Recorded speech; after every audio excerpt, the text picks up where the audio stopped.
రవికుమార్ గారు నమస్తే అండి. నమస్తే అండి. నమస్తే అండి. ఇప్పుడు ఈ కేటీఆర్ ఎంత లొట్టపిట కేసు అన్నా లోపల మాత్రం బీఆర్ఎస్ భయపడుతున్నది, బీఆర్ఎస్ శ్రేణులు అని కొంత టాక్ వినిపిస్తోంది. ఏంటి, నిజమే అంటారా? నమస్తే అండి. జీనియస్ ప్రేక్షకులకు, ప్యానల్ ఉన్నటువంటి మిత్రులందరికీ నమస్కారం.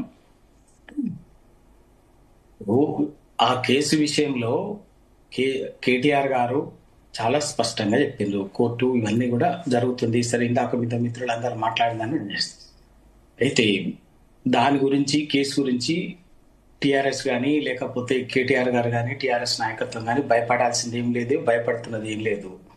ఎందుకు అంటే, సరే మీ ఇవాళ ఆ విషయంలో ఏదైనా ఉంటే ప్రొసీజరల్ ల్యాబ్స్ ఏమైనా ఉంటుంటే ఉండొచ్చు, కాదంటలేను నేను వ్యక్తిగతంగా. కానీ జరిగినటువంటి వ్యవహారంలో ఆర్థికంగా అవినీతి అన్నది ఆస్కారం లేదు అక్కడ.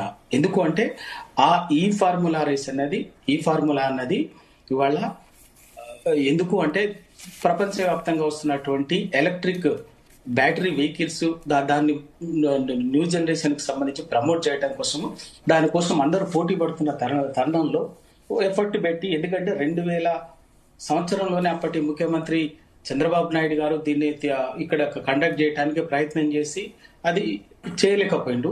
మళ్ళీ అవకాశం వచ్చి తీసుకొని దాన్ని వెంటబడి ఒక ప్రయత్నం చేసిండు. అందులో భాగంగా ఒక ఫేస్ కండక్ట్ కూడా చేయడం జరిగింది. తెలుసు అది అందరికి. దాని వచ్చినటువంటి ఇంపాక్ట్ ఏంది, దాని తర్వాత ఆ కాంటెక్స్ట్ లో వచ్చినటువంటి ఇంపాక్ట్ ఏంది, మనకి ఏ విధంగా ఉపయోగపడింది అంటే హైదరాబాద్ బ్రాండ్ ఇమేజ్ కానీ, తెలంగాణలో ఇంత ఆర్థికంగా పెట్టుబడులకు కానీ. ఎందుకంటే ఆ నేపథ్యంలోనే ఆ వారంలోనే అమర్ రాజా బ్యాటరీస్ దాదాపు 9,000 కోట్ల ఇన్వెస్ట్మెంట్స్ వచ్చినాయి మహబూబ్నగర్ లో. అట్లాగే ఇంకొకటి 2,500 కోట్లు, ఒకటి 1,300 కోట్లు, దాదాపు సుమారుగా 15,000 కోట్లు వచ్చింది. దాన్ని కండక్ట్ చేస్తున్నట్టు అది ఎలక్షన్ సందర్భంలో వచ్చినప్పుడు ఏంటంటే దానికి సంబంధించినటువంటి ఎవరైతే ఈవెంట్ మేనేజర్ ఉన్నటువంటి, ఈ ఈవెంట్ మేనేజ్ చేసినటువంటి స్పాన్సర్స్ ఉన్నటువంటి అతను, నాకు వ్యక్తిగతంగా నా సంస్థకి ఏం లాభం జరగలేదు, దీనివల్ల నాకు ఆర్థికంగా ఏం ప్రయోజనం జరగలేదు, తెలంగాణకు లేక అక్కడ ఉన్నటువంటి దానికి జరిగింది తప్ప మాకు ఉపయోగం జరగలేదని ఆ స్పాన్సర్ ఆ టైంలో తప్పుకున్నాడు. అది వెంటనే ఏంటంటే మిగతా వాళ్ళు పోటీ పడదాన్ని తీసుకుపోవటానికి సిద్ధంగా ఉన్నారు. కాబట్టి వెంటనే అప్పటికప్పుడు ఉన్నటువంటి పరిస్థితుల్లో ఎలక్షన్ అదంతా ఉన్నటువంటి పరిస్థితులు ఏంటంటే ముందైతే ఇంకెవరికి పోకుండా మనకున్నటువంటి దాన్ని మనం తెలంగాణకి ఏంటంటే రాష్ట్ర ప్రభుత్వం తరఫున మనమే ముందైతే దాన్ని హోల్డ్ చేద్దామని హెచ్ఎండిఏ నుంచి దానికి సంబంధించినటువంటి ఇచ్చిండు. 50 crores some exactly subject 53 crores ఏదో ఉన్నది ఇచ్చిండు. అయితే ఇక్కడ ఉంటే ప్రొసీజరల్ ల్యాబ్స్ ఉన్నాయి. ఆ సంస్థ కూడా చెప్పింది మాకు డబ్బులు వచ్చినాయి అని చెప్పి మాకున్నది.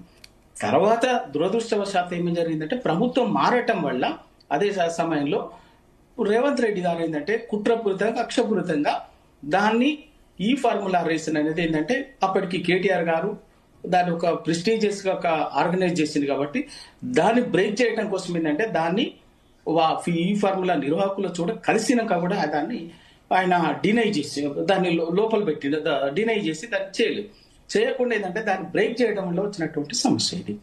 ఇక్కడ ఉన్నది దాంట్లో జరిగినటువంటి ఫైనాన్షియల్ ట్రాన్సాక్షన్స్ లో 5 పైసలు కేటీఆర్ గారి అకౌంట్ కానీ లేకపోతే ఆయన సంబంధించినటువంటి సంస్థ కానీ లేకపోతే ఇంకెవరకు కానీ రాలే.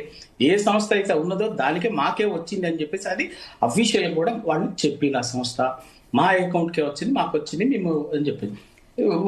దాని మిగతా అమౌంట్ కూడా వచ్చి ముఖ్యమంత్రి గారిని కలిసి చెప్పింది కూడా అది ఆయన, దాని నిర్వాహకుడు.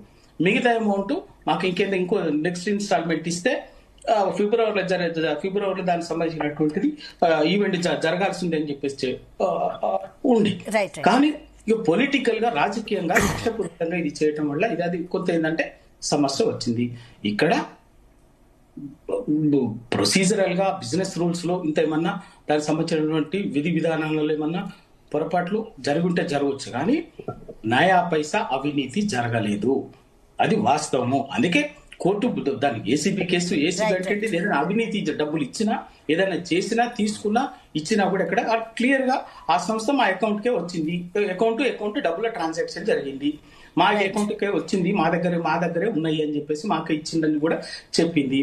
చెప్పిన తర్వాత ఇంకా మీరు ఇప్పుడు ఇందాక వినోద్ కుమార్ గారు చెప్పినట్టుగా ఆర్బీఐ ఇవన్నీ మిగతా టెక్నికల్ విదేశీ కరెన్సీ ఇవన్నీ అంటున్నారు కదా, అవి ఆఫీసర్స్, ఎందుకంటే ఎప్పుడే కూడా ఒక పొలిటికల్ అథారిటీ పొలిటికల్ రిప్రజెంటేటివ్ చూసుకోరు. అది ఓ ఆఫీసర్ బిజినెస్ రూల్స్ కానీ లేకపోతే విధి విధానాలకు సంబంధించినటువంటి వివరాలు కానీ ఫైల్ మూవ్మెంట్ అంతా కూడా ఆఫీసర్ చూసుకోవాలి.